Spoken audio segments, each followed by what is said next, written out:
जगदलपुर में दिनांक 17 अक्टूबर को देश का अब तक के सबसे बड़े नक्सल सरेंडर हुआ, जिसमें कुल 210 नक्सलियों ने हथियार छोड़ विकास और भारतीय संविधान को चुना। वहीं अब एक बार फिर से सत्ता पक्ष और विपक्ष के बीच सरेंडर पर सियासत जारी है।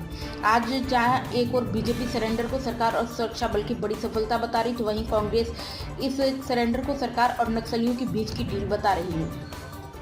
हम केंद्र सरकार और राज्य सरकार से पूछते हैं कि नक्सली और सरकार के बीच में क्या डील हुई, ये प्रदेश की जनता को सरकार को बताना चाहिए। दूसरी ओर सरेंडर के बाद बड़े ऑपरेशन बस्तर में बंद हो चुके। बस्तर के जिलों में जवानों का मूवमेंट पूरी तरह से थम चुका है। क्या सरकार दूसरा झीरम बनाने का इरादा तो नहीं कर रही?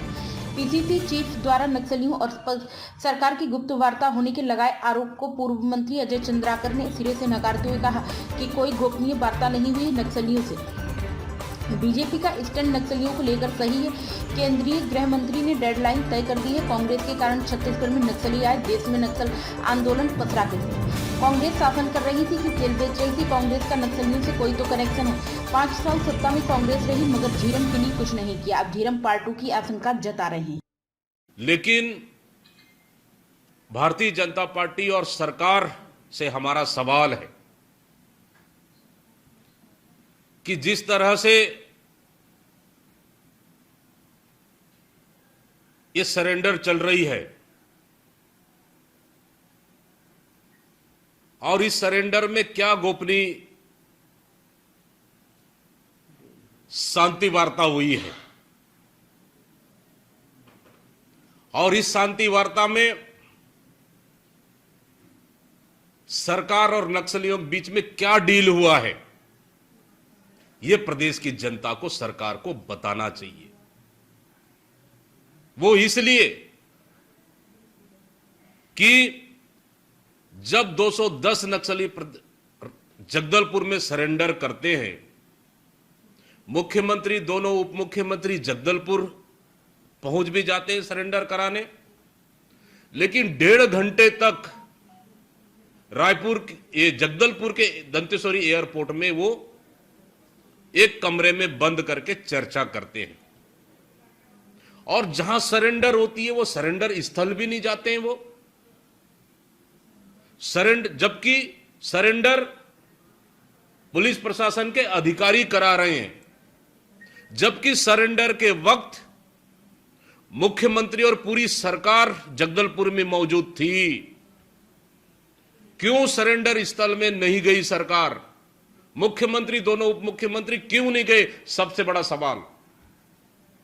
जबकि सरेंडर के वक्त उसी एयरपोर्ट में 1.5 घंटे तक बैठे रहे वो सरेंडर कराने तक, और सरेंडर के बाद सिर्फ फॉर्मेलिटी एक प्रेस कॉन्फ्रेंस कर वापस आ गए। और आज तक जो नक्सली नेता रुपेश उर्फ अभय, उनको बड़े मीडियाओं के साथ क्यों सामने नहीं किया गया? जो कि वहां के स्थानीय जगदलपुर की लोकल मीडिया इस बात को लिख रहे हैं।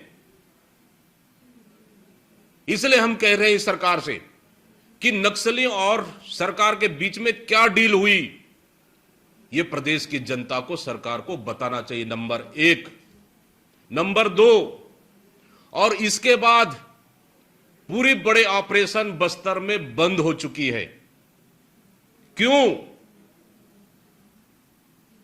इसलिए मैं कह रहा हूं, क्या डील हुई जो पूरे ऑपरेशन नक्सल ऑपरेशन पूरी तरह से बंद हो चुका है, मूवमेंट पूरी तरह से थम चुका है प्रदेश में। नंबर 2, नंबर 3, कहीं झीरम 2 करने का इरादा तो नहीं? सरकार कहीं नक्सलियों से डील कर, पूरे ऑपरेशन बंद कर,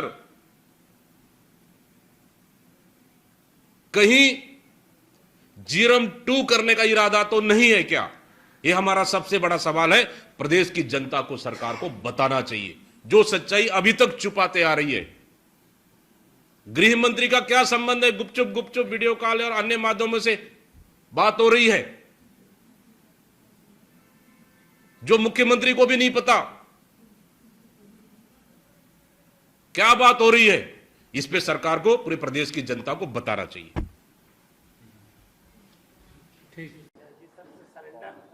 कौन?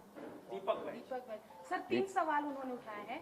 पहला ये कि अगर एयरपोर्ट पर मौजूद थे तो 1.5 घंटे क्या वार्तालाप हुई किसके साथ?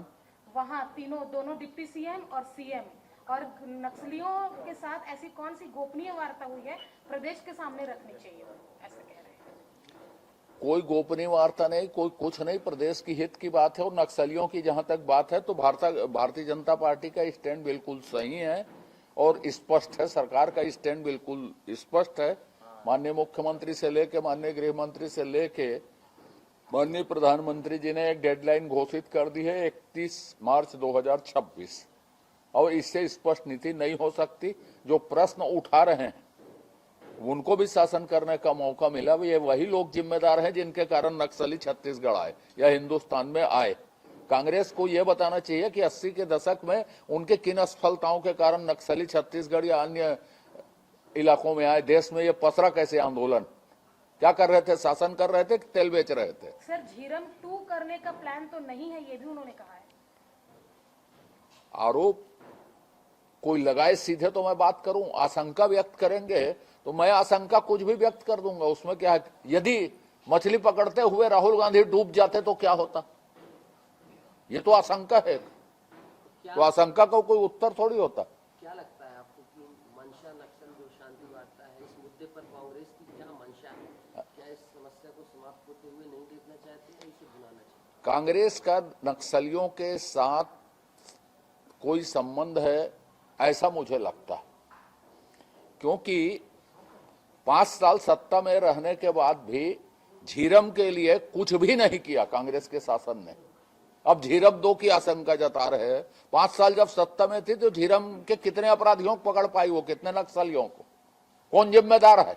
हमने तो सारी कार्यवाही की, न्यायिक जांच आयोग बैठा, एनआईए जांच की, सारी जांच जो जो कांग्रेस ने मांगा वो सब जांच हमने करवाई।